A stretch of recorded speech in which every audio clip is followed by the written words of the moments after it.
26 জানুয়ারি 2025 রবিবার সকাল থেকে শাহবাগ চত্বরে অবস্থান কর্মসূচি পালন করেন মাদ্রাসা জাতীয়করণের দাবিতে ইবতেদায়ী মাদ্রাসার শিক্ষক ও শিক্ষিকারা। দুপুর 2টার দিকে প্রধান উপদেষ্টার বাসভবনের দিকে স্মারকলিপি প্রদানের জন্য অগ্রসর হলে পুলিশ কাঁদানে গ্যাস, পানি ও লাঠিচার্জ করে তাদের ছত্রভঙ্গ করে দেয়।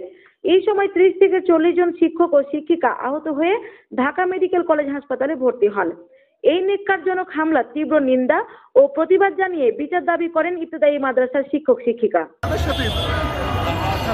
তাদের একটা জবাবটা নিয়ে আপনাদের নেতৃবৃন্দকে জানান যে আমাদের সরকার আমাদের আপনাদের দাবি দেওয়া নিয়ে যে বক্তব্য দিয়েছে আপনারা সেটা প্রকাশ করেন। আমরা সরকারকে সাধুবাদ জানাবো, আপনাদেরকে দুর্বল দেবো না। আমাদের যে প্রতিনিধির দল সাথে টিম তালিকা দেওয়া হয়েছে, ওই তালিকার আলোকে বসার ব্যাপারে ওনারা একটা টাইম দেখে চিঠি শুধু এইটাই বলছি, আপনারা গেলে ওই টাইমটা নেই। না, টাইম ওটা না, আমি বলি ওই টাইমটা আমার চিঠি আকারে।